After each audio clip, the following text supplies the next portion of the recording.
Ադրբեջանը հաջորդ տարի կրկին ավելացնելու է իր ռազմական բյուջեն, այդ մասին վկայում են ֆինանսների նախարարության այսօր տարածած հայտարարությունները, թեման շարունակենք Արտյոմ Երկանյանի հետ, Արտյոմ, որքանով է աճելու Ադրբեջանի ռազմական բյուջեն։ Ֆինանսների նախարարությունը տարածել է պետբյուջեի նախնական նախագիծը, որից պարզ է դառնում, որ Ադրբեջանի իշխանությունները պատրաստվում են գալիք տարի ռազմական բյուջեի համար նախատեսել 8 միլիարդ 715 միլիոն մանատ, ինչը համարժեք է մոտավորապես 5 միլիարդ 200 միլիոն դոլարի։ Դա աննախադեպ ցուցանիշ է, երբեք դրան մոտիկ որևէ թիվ չի եղել։ Հիշեցնեմ, Հայաստանի ռազմական բյուջեն 25 թվականին 1 միլիարդ 700 միլիոն դոլար էր, այսինքն 3 անգամ ավելի քիչ քան Ադրբեջանինն է։ Այսպիսով անցած տարվա, այսինքն այս տարվա համեմատ 26 թվականի ռազմական բյուջեն Ադրբեջանում կաճի գրեթե 4%-ով։ Այն դեպքում, երբ ինչպես ասացի, 25 թվականին այն արդեն ռեկորդային էր եւ միայն Ադրբեջանի գնումները զենքի ավելի մեծ ծավալ են կազմում, քան Հայաստանի ողջ ռազմական բյուջեն։ Եվ նկատի ունենանք նաև, որ 23 թվականի Արցախի գրավման արդյունքում Ադրբեջանը գրավել էր նաև Արցախի զինանոցներում գտնվող ահռելի ծավալի սպառազինություն, որը ըստ որոշ տեղեկությունների կարող էր 8 միլիարդ դոլարի հասնել։ Ու կարծես առաջի հայացքից դա պետք է նվազեցներ Ադրբեջանի ծախսերը ռազմական, հա, բայց տեսեք, որ տեղի է ունենում լրիվ հակառակը։ Եվ մի կողմից Ադրբեջանը Վաշինգտոնում նախաստորագրում է Հայաստանի հետ խաղաղ համաձայնագիրը, մյուս կողմից սպասվածին հակառակ կրկին ավելացնում է իր երկրի ռազմական բյուջեն։ Արտյոմ, եթե համեմատենք մյուս երկրների ռազմական բյուջեների հետ։ Անցած տարվա մասին կարող եմ ասել, այս տարվա մասին դեռ վաղ է, 24 թվականի արդյունքներով կա այդպիսի միջազգային վերլուծող կազմակերպություն, զենքի առևտրի միջազգային վերլուծության կենտրոն։ Այդ կենտրոնի զեկույցի համաձայն Ադրբեջանը անցած տարի զենք գնելու համար ծախսել է 2 միլիարդ 200 միլիոն դոլար, ինչը նշանակում է, որ Ադրբեջանը մոլորակի 193 պետություններից 15-ում է, որը ամենաշատ փողն է ծախսում զենք գնելու համար։ 15-րդը, եթե հաշվի առնենք, որ Ադրբեջանը իր բնակչությամբ ընդամենը 94-րդն է մոլորակում, իր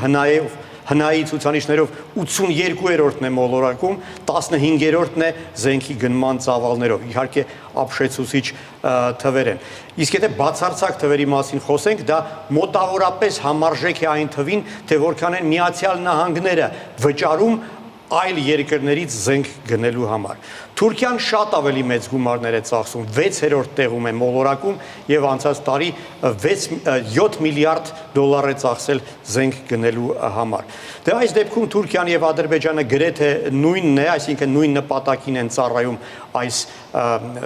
գնվող սպառազինությունները, եթե նկատի ունենանք, որ այս տարվա ապրիլին Թուրքիայի նախկին պաշտպանության նախարար Հուլուսի Աքարը, ով այժմ Մեջլիսի պաշտպանության հանձնաժողովի նախագահն է, հաստատել է այն, որ այժմ ընթացքում է Ադրբեջանի եւ Թուրքիայի համատեղ զինուժի ձևավորումը։ Եվ ինչի համար է սա անում Ալիևը։ Հիշում ես երևի մեկ ամիս առաջ Իլհամ Ալիևը հայտարարել էր, որ Ադրբեջանը չի ցանկանում պատերազմ, բայց համաշխարհային գլոբալ զարգացումները, աշխարհաքաղաքական զարգացումները ստիպում են Ադրբեջանին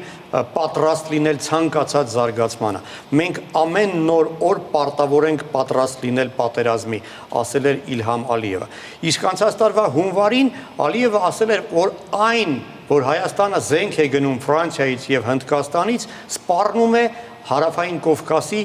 կայունությանը եւ պահանջել է, որ Հայաստանը այլևս զենք չգնի, իսկ Ֆրանսիայից ու Հնդկաստանից պահանջել է, որպեսզի չեղարկվեն Հայաստանին զենք վաճառելու վերաբերյալ բոլոր պայմանագրերը։ Այստեղ ակնհայտ է, հա, Ադրբեջանը փորձում է ներքաշել Հայաստանին սպառազինության մրցավազքի մեջ, գիտակցելով, որ Հայաստանը չի կարողանալու դիմանալ այդ մրցավազքին։ Հայաստանը շատ ավելի աղքատ, ավելի փոքր երկիր է։ Տես, օրինակ Պակիստանից 4.6 միլիարդ դոլարի զենքի պայմանագիր կնքելով եւ Պակիստանից 40 F-17 կործանիչներ գնելով Ադրբեջանը ըստ էության պարտադրում է, որ Հայաստանը նույնպես թարմացնի իր ավիացիոն պարկը, որպեսզի կարողանա վերականգնել կամ այս կամ այն չափով պահպանել այդ բալանսը։ Հայաստանի համար դա անելը շատ ավելի դժվար է եւ Իլհամ Ալիևը գրեթե բաց տեքստով ասել է. Հայաստանը չի կարողանա դիմանալ մեր հետ սպառազինությունների մրցավազքին։ Այսինքն ակնհայտ է, որ փորձում են մեզ թելադրեն եւ ստիպել մտնել այդ սպառազինությունների մրցավազքի մեջ։ Եվ Հայաստանը կարծես թե չէ ներքաշվում։ Դե ամենայն դեպս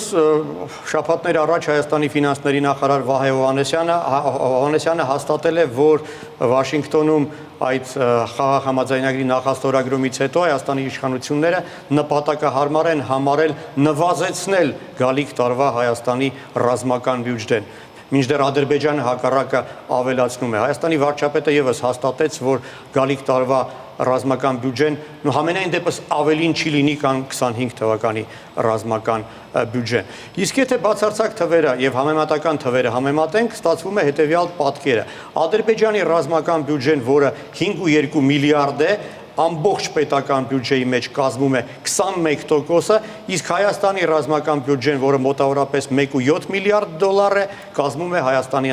ընդհանուր բյուջեի մոտ 17%-ը։ Շնորհակալություն, Արտյոմ։